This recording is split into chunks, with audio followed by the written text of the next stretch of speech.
Welcome to Debutante Renegade. On today's show, we will be doing part 2 of my trauma series. And we're jumping right into it, jumping straight in. So, last episode, we went over the trauma regarding my childhood, mother trauma stuff. On this episode, we're going to go into some relationship trauma, a relationship trauma I had in my late 20s. First, we're going to start with, I'm just going to give some background on the relationship so that you can understand where, the effect that it had, why it was traumatic. So when I was 26, I was working at a production company, and I had just broken up with somebody I hadn't had too long of a relationship with. I was a little heartbroken, and I started dating a little bit again. And at the time, I was on Facebook, but barely anyone was on Facebook. And I was on MySpace, like this we're talking MySpace days. I'm totally aging myself here.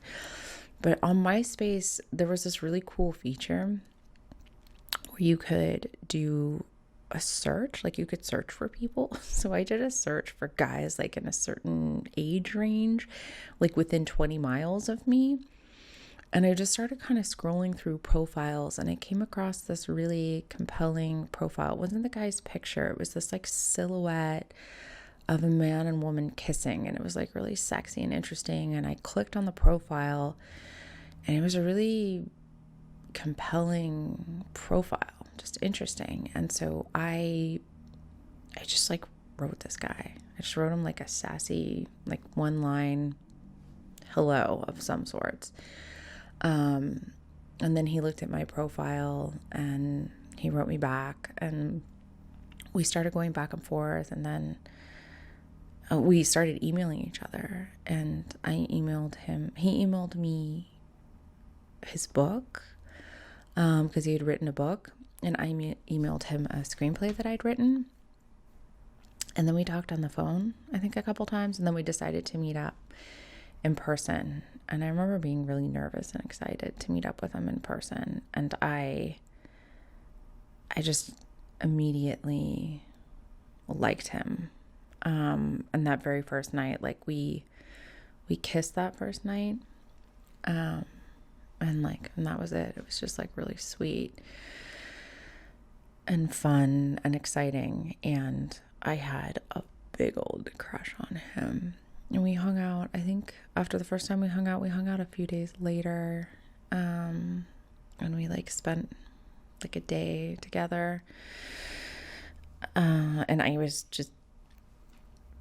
smitten, totally smitten. But he told me after, a few dates, I think I kind of expressed that I liked him, whatever. And he told me that he liked me too, but that he had been in a series of committed relationships, and he was just exploring being single for the first time in a long time, or maybe even sort of in his adult life. He just wanted to be single for a bit, but that he liked me and he wanted to keep seeing me. So I guess this is, at the time we weren't really calling things like casual relationships, but it was sort of like, essentially he was telling me he could have a casual relationship with me. And even though that wasn't really my style, I was willing to explore it because I myself had been in a series of committed relationships and was dating at the time that I met him. And so I figured, all right, I'll keep dating so I don't get too attached to him, but I'll keep seeing him and see what happens. So I did that for a while. But I wasn't really fooling anyone. I was head over heels for him. I'll just say a couple things about him so you can understand some of my infatuation. He was tall. He was like 6'3". He had blondish hair and blue eyes, and he was really beautiful. He was really beautiful, and he was really sexy. Like, he was very sexy. Like, I would say one of the sexiest men that I've ever been in the presence of. He just kind of exuded something, and oh God, like, women loved him. They threw themselves at him. He dressed so cool, so sexy. He and his brother had this amazing loft downtown, and they had worked in production design when they had lived in New York previously, and they brought the set. They did the production design for the movie The Inside Man, and they brought the set with them in this truck cross country, and then they like built out 3 bedrooms inside this loft, and it just made this beautiful loft. Like, they made it themselves. They were artistic and cool and talented, so they made this incredible loft that he and his brother lived in. And he and his brother shared. They had like a cute like little BMW Roadster. They had a Porsche, and then they had this vintage Harley motorcycle. So whenever I would go on a date with him, he would either be on the motorcycle and have a helmet for me, and he was like sexy with his boots and his leather jacket and his like vintage Harley, or like little BMW or Porsche. Like, just, I mean, the shallow side of anybody surely would have been smitten, because he's just sort of checked all those boxes of like sexy and exciting and cool. And he wrote this book that was a love story. It was like a really kind of sexy love story. So he's obviously very romantic and poetic, and he was intelligent and funny. And man, yeah, I had it bad. Like, I had it bad for him. I don't think that I've ever been so infatuated with anyone as I was with this guy. But as a result, like, I was so into him that I played it cool. I played it fucking cool. Like, I wasn't gonna blow it. I was cool. I kept it cool.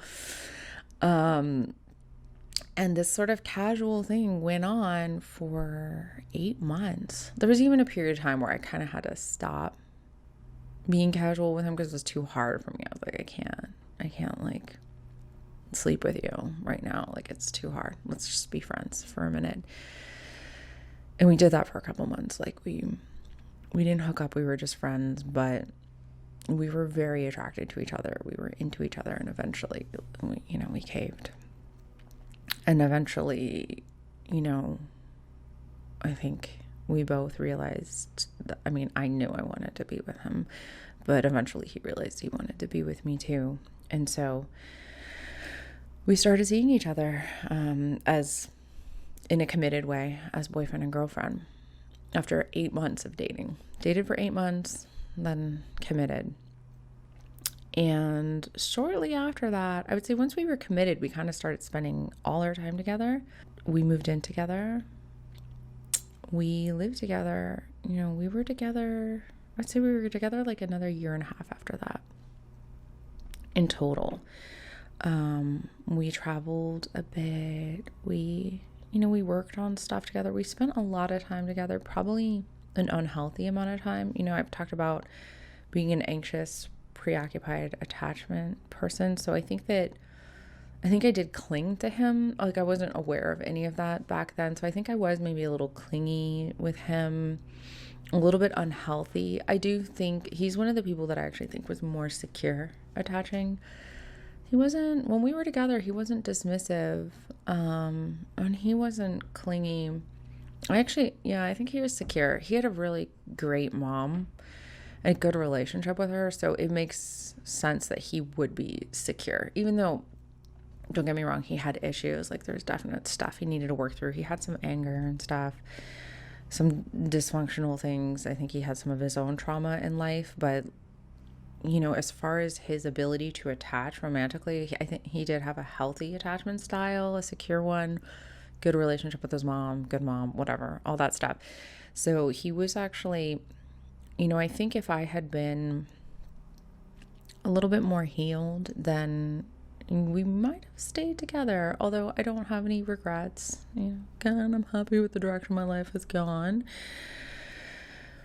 But I think that, me having the insecure attachment style that I did, I think it created some more tension and friction in our relationship than needed to be there. I think we could have had a more easy, pleasant interaction if I wasn't insecure in the ways that I was. I also think if he was a little more like self-aware, worked on himself, or was a little more spiritual on his side, it could have worked better too. But anyway, we were together like another year and a half. It was mostly good, the relationship. Like, we had some volatility, we had some fights, but we were attracted to each other. We loved each other. I had a lot of fun with him. I would say for the most part, the relationship was good, but there was definitely, toward the end, I would say there was something was off. And I think like he wasn't satisfied with what he was doing in his life, like with his purpose, what he was doing. And I think I was just too dysfunctional to have a good, healthy relationship. Just too insecure, too triggered, too dysfunctional. So, even if he had been secure about what he was doing in life, and I had been a more secure, attaching person, we probably would have got through whatever it was. I guess I'm sort of taking ultimate responsibility for us falling apart. Just because, I don't think it matters who I was with. I was too fucked up to be with anyone. As sad as that is, I think I was. And that doesn't change what he did, which is how he left me, which is the trauma. So basically, after a year and a half of being together, living together, things were going well for me in terms of my career. We'd kind of locked ourselves inside for several months and each worked on a screenplay. And we finished, and we both sent our scripts around town, around Hollywood. And unfortunately for him, he didn't really get great feedback, or it didn't really turn into anything. And for me,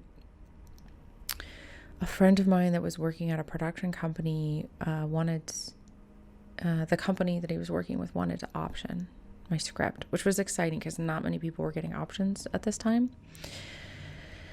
And not really knowing what to do, I went to, I'd done a writing program, writer's boot camp, and they were having a guest speaker who was this attorney, this like big entertainment attorney. And so I went to hear him speak, and afterwards I talked to him, and I told him that I had an option. I wasn't sure what to do, and he was like, okay. He's like, meet with me.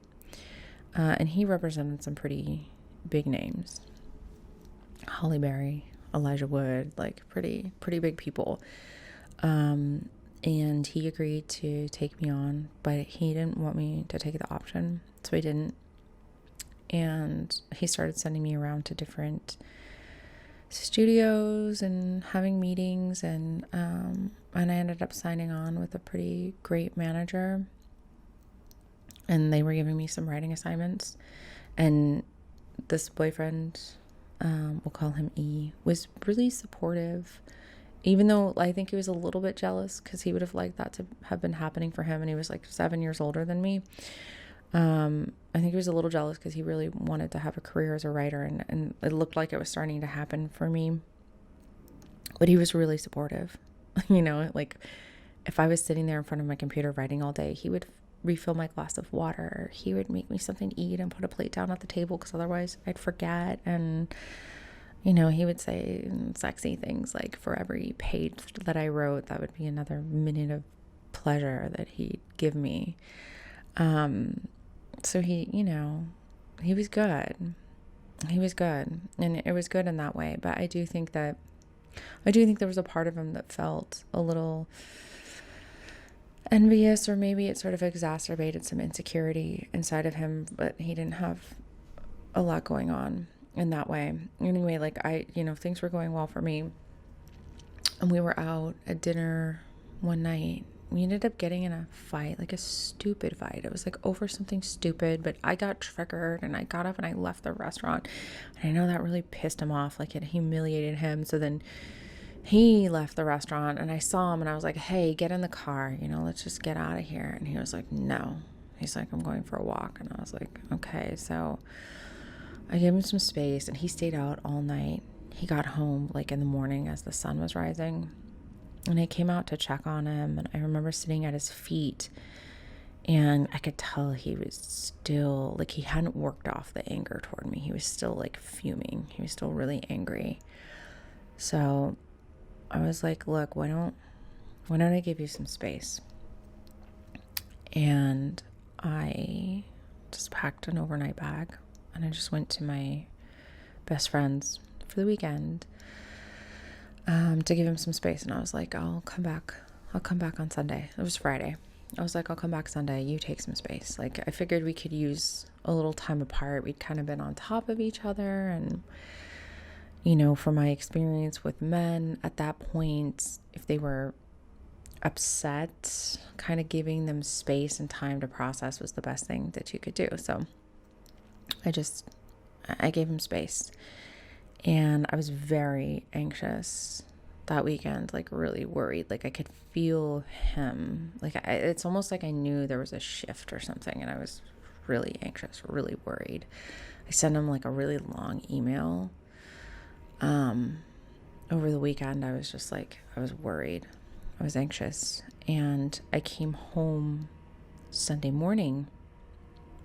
And I was expecting that he was going to tell me, all the things that had upset him about my behavior, words, etc. And I would have to, take some responsibility and apologize. And there might be a little disagreement or a little back and forth, a little argument here and there. But we'd ultimately work it out. And then we'd have sex and go get brunch. And that was like, honestly, what I was expecting of the morning. So, I came in to have our work it out sort of makeup conversation, and that's not what he had in mind at all. He told me that it was over between us, and then a moving truck was on the way. And I was like, mind you, I forgot to mention this, but like we had like a month or two before this, we had been with some of his family, and one of them had given us an engagement present because they were like, are you guys getting married? And we were like, yeah, like we're talking about it.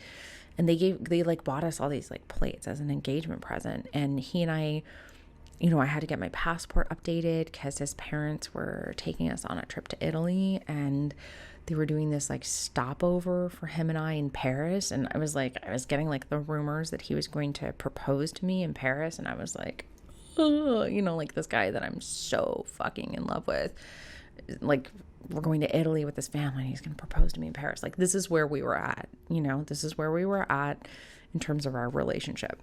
And now, instead of making up, he's in front of me telling me that it's over.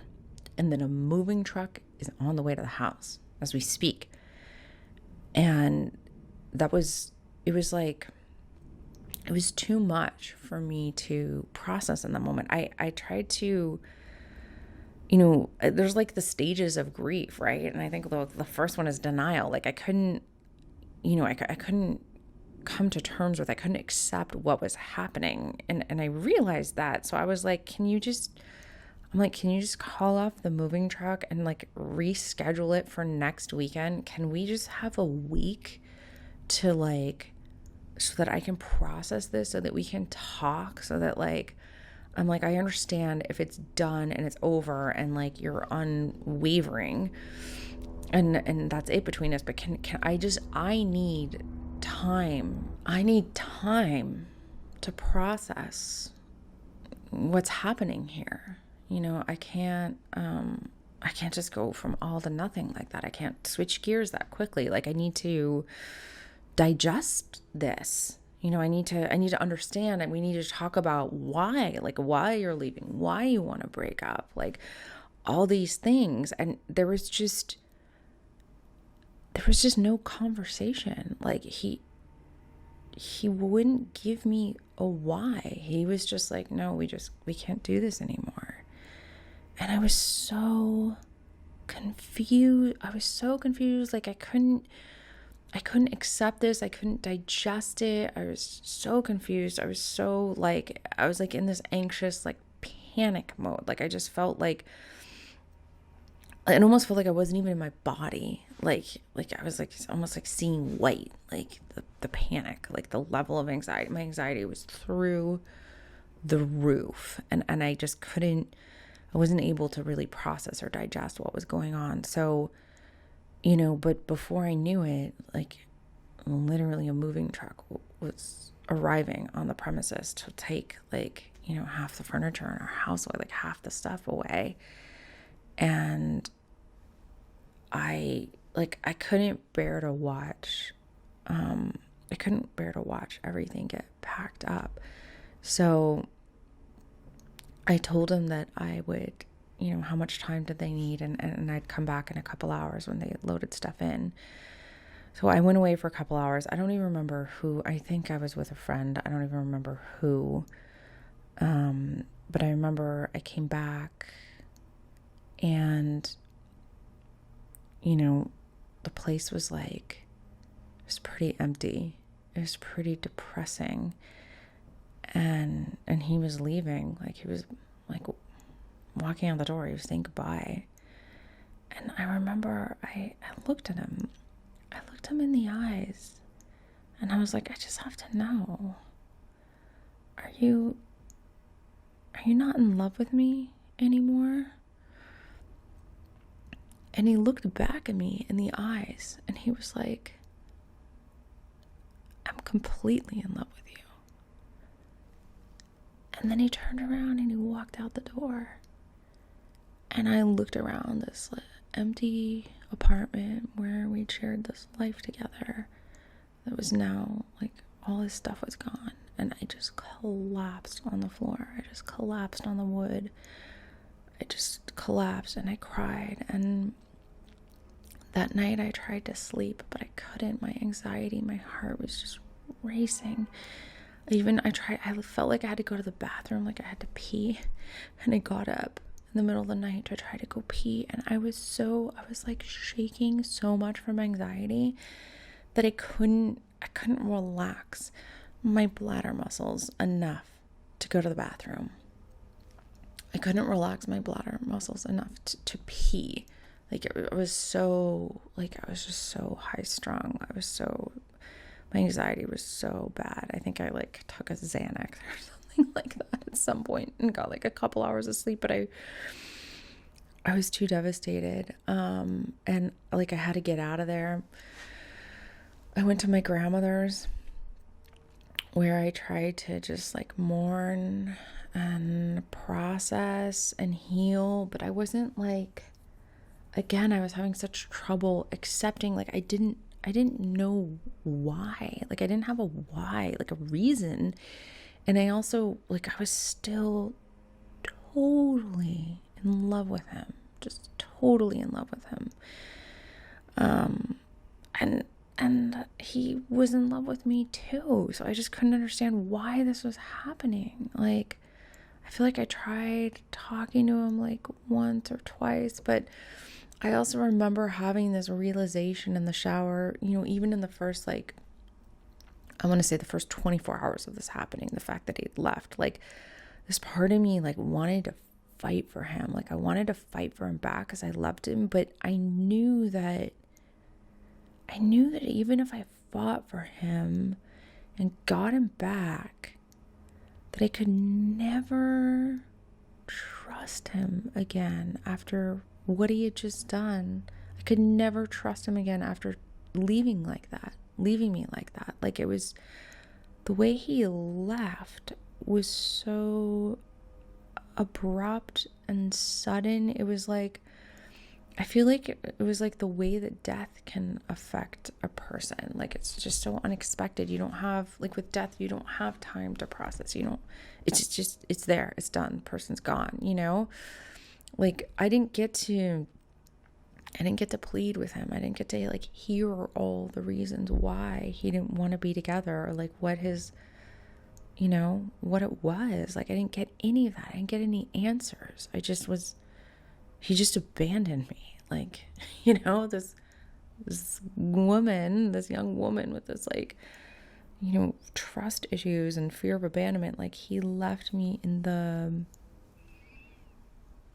the worst way for me, you know? Like, it almost would have been easier if he, like, cheated on me and then, like, and told me, and even then, like, we took some time. Like, all I needed was some time, and I knew that, and I asked him for it. I was like, can you please, I'm like, you can have your moving truck, you can leave, we can break up, but just, can you please just give me a week, or just a few days, even just a few days, because I could have just at least digested it. It still would have hurt, it still would have been so painful, but just the way that he abruptly left me, it, like, did something. It was like physiological, like, it did something to me.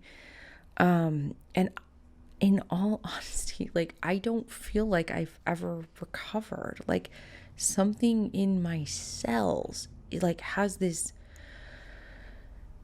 fear of abandonment. Like, with my partner now, I feel like I have this, like, impending sense of dread that he's gonna leave me at any moment, and that's like what this E did to me. Like, he, like, the way he left me, like, got inside me in this way. Like, it traumatized me. Like, I am still traumatized from it. And even though I might be over the relationship and over him, even though, like, I will be honest and I will say that, like, you know, that took a really long time. Even in my marriage, I felt like I still thought about him. Not that I, like, wished to be with him, but I thought about him, like, you know, and it always felt sad. It was like, you know, that feeling of, like, the one that got away. Like, he in many ways was that for me.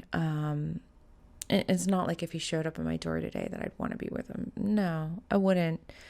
And he's married. I hope he's happy. I really do. We are not in touch. He was, he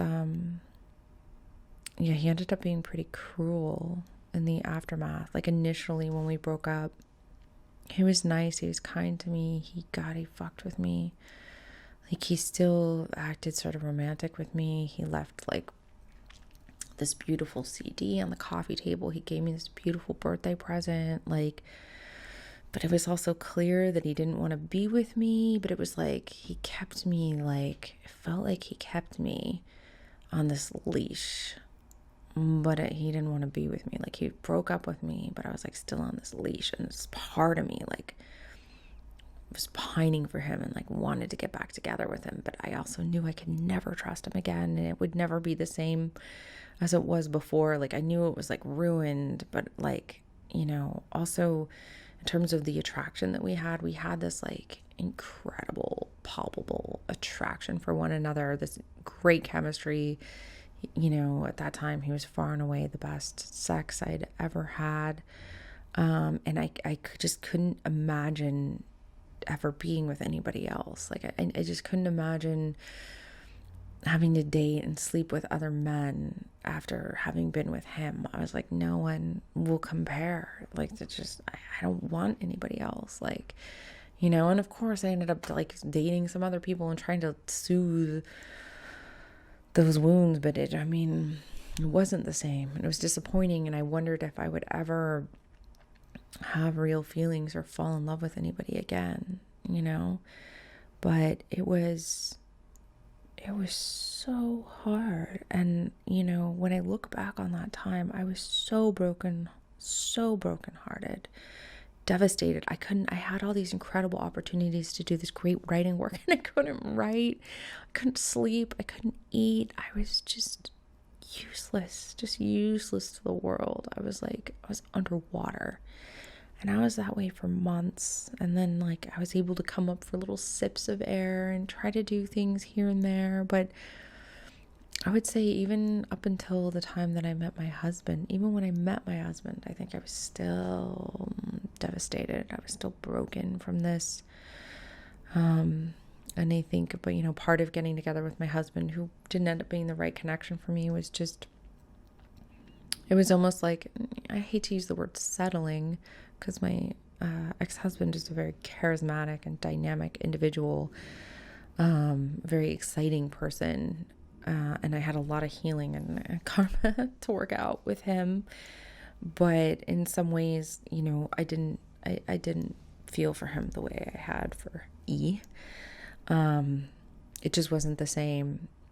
So yeah, I just hadn't healed from that. But I think after my marriage, when I went through my divorce, and after my divorce, I felt like I actually started to heal from that relationship with E at that time. All those years later, I was beginning to kind of process that.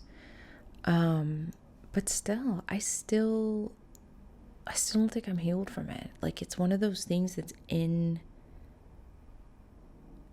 it's like in my bones. And that's the type of trauma, like, I don't know how you reconcile that.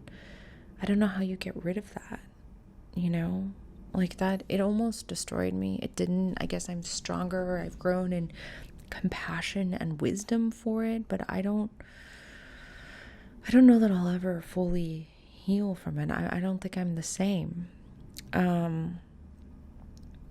Yeah, like I think I'm like, on some level, I'm traumatized to the point that I believe I could be abandoned at any moment. It did that to me, like on a cellular level. Like I feel unable to be safe and relaxed in a relationship. I'm like unable to fully, completely trust someone. And in a way, like, maybe that's why I attract a partner who sort of reflects that truth to me. Like my current partner literally always has one foot out the door. So it kind of like re-triggers that like abandonment thing over and over again. Maybe I brought that in because I love to learn how to heal so much, and that's the only way I'm going to heal that one. That's by getting faced with it over and over again. Because that's how we heal this crap, is we keep confronting it until we learn how to heal it, until we learn how to deal with it, or we just drive ourselves crazy in the process. But yeah, I can't say that I've fully reconciled this trauma. And I don't know if I would fully heal by being with a secure partner. Again, going back to this attachment theory thing, which I'm going to constantly refer to in the show. Being with a secure partner, that could be how I would heal from this experience. It's possible that if I was with somebody secure, that I could learn to feel safe. And somebody who's very reassuring, who I'm quite sure, wants to be with me and feels strongly for me, and, has made a real commitment to me, and they're a trustworthy person. Maybe that's what I need to heal this. Or maybe it's something else. Maybe it's really like, again, learning to be that for myself, like just learning to feel so whole that I don't need anyone or something. In all honesty, that doesn't really resonate with me, but maybe that could be it, and it just doesn't resonate with me. I honestly don't know, but I guess I believe anything's possible. I believe it can be healed. I just don't know how. I don't know how to heal that one. So here I am talking to you about trauma and how my experiences and how they may have made me grow in compassion and wisdom and all these other things. And, I want to say that everything, makes us who we are and makes us great and this and that. And that we can heal from everything, and here's how. But here's one where I'm just like, I have this trauma. It's there. I don't know how to heal it. I don't know how to reconcile it. My mom's thing, forgiveness, with E, I forgive him. I don't harbor any ill will toward him. I don't, maybe there's a tiny bit of anger there of like, you did this to me, like you really hurt me. And, again, that like, there's always been a wish there for him to sort of acknowledge it and apologize, but he never has. I don't think he ever will reach out and do that. I don't think it's really in his character, which is exactly what, like, the person that I belong with in this world is not, incapable of apologizing for a wrong. So it just kind of shows where, where he was at in his maturity, where he still is, because he knows how to get in touch with me. He could still reach out and apologize. I still have the same phone, the same email. But he hasn't. From what I've heard, I think he's angry at me, which is weird because I feel like he hurt me. Unless he's just mad at himself. But the whole situation is sad. I don't harbor ill will toward him. Like, I genuinely wish him happiness and love, and I'm sure that the relationship he's in now is much easier than the one that we had, and it's probably much healthier and better for him. So, and I know for me, the relationship that I'm in now, I'm just in a better place myself, so it's definitely an easier relationship. But it's still an insecure, I'm still in an insecure relationship, and maybe that's, that kind of feeds into this stuff, so maybe I need to work on making my relationship more secure, or work on making myself more secure, or finding another relationship. Could really be any of those things, and maybe even if I did one or all of those things, it still might be there. That fear, that trauma, it might never go away. Again, I want to believe, and I think somewhere deep inside I do believe you can heal from anything. But yeah, this one, I'm at a loss. So with that, in the next segment of this, part 3, I'm going to talk about some of the trauma surrounding my divorce custody battle, in regards to my ex-husband and my son. That trauma, that's going to be in the next segment I do. And yeah, that concludes this one. I'd love to hear other people's, if anyone else out there feels like they have some trauma that's just with them that they don't know how to reconcile, I'd love to hear about that.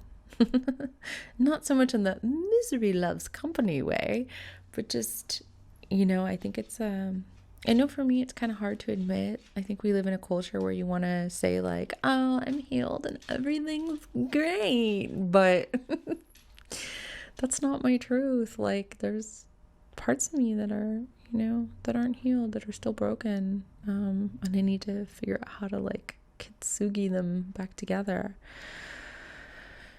So yeah, I'm curious what other people have going on. What's your experience with some of this stuff? Have you had any traumas you haven't been able to reconcile or heal? Can you relate? That's what I want to know. Who can relate? Until next time, have a beautiful rest of your day.